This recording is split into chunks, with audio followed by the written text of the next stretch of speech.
the need for chaplains, obviously chaplains are important in every school community, but when you add the complexities of a special school, they become vitally They do, important. yes. And can you Yes. tell us a little bit about what that looks like for you at the Currumbin Community Special School? So the student population at our school down at Currumbin, it's for students, our school's for students who have intellectual disability. They also may have autism spectrum disorder and a wide variety of other disabilities as well.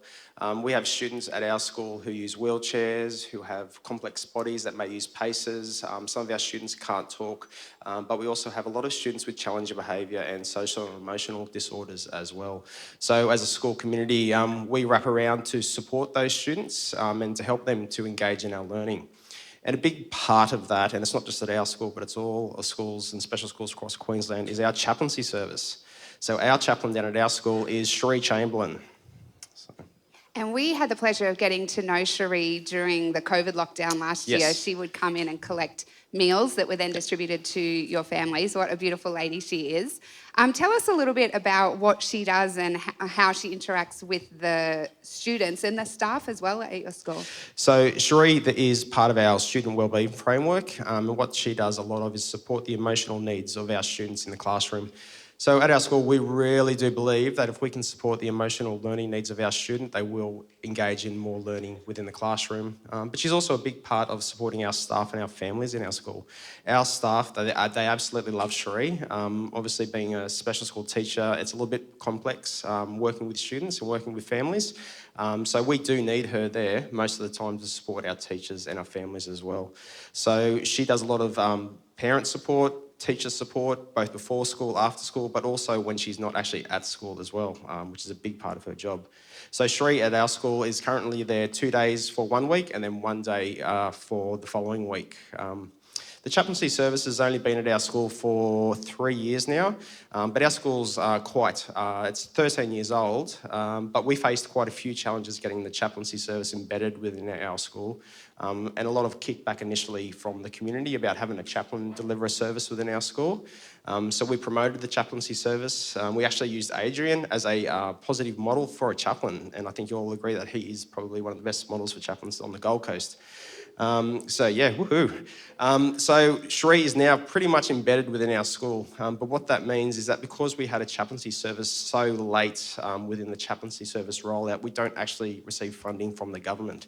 So the government doesn't actually support our school, which is really sad, but it does mean that us as school leaders, teachers and the community have to actually go out and find money to actually support and pay her wage. And it's really needed. I know you were sharing with me earlier about one family in particular who had a really heartbreaking story. Can you just really briefly share that? Because that really touched my heart. Sure. So I've been part of a special school is we do lose students from time to time. And one family in particular, this was a challenging circumstance where this young girl just didn't wake up one day. So Tree, our chaplain, actually has supported this family through this loss. But the support that she provided wasn't just in school time, it's been ongoing for months and months and months through this whole grief and loss process.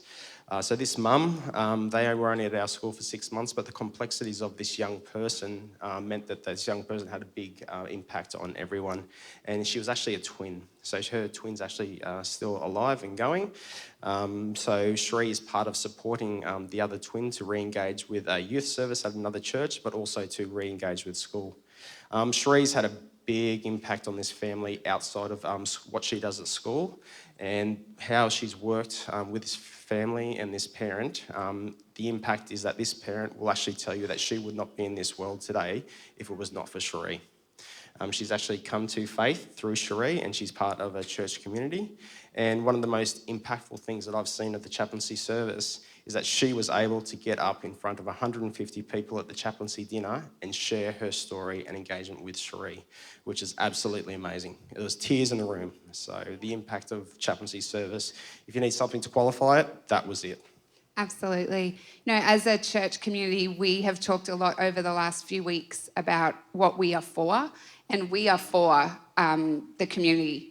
We are for schools within our community. We are for the families that make up the school communities in our area. And this is a really practical way that you can show that you are for the Gold Coast. So I just want to encourage you again, you are such a generous church, whether you're in the room or whether you're watching with us online. I know the love and the generosity that is forms a part of this community. And if that is something that you feel like God is perhaps prompting you to reach out and be a part of, we want to support the work of the chaplains down at the Currumbin Community Special School, and also Adrian in his role at the Mudgeeraba Special School. So come and chat to me if you've got any questions. You can make a tax-deductible donation through Love This City or into the main church account. Just make sure you mark it Chappie so that we can get it to the right place. But we would love as a church to really show these two particular school communities that we are for them, and this is a great way to do that. So thanks for sharing this morning, Dan. No, and thank you very much, and thank you, our church. You're all amazing.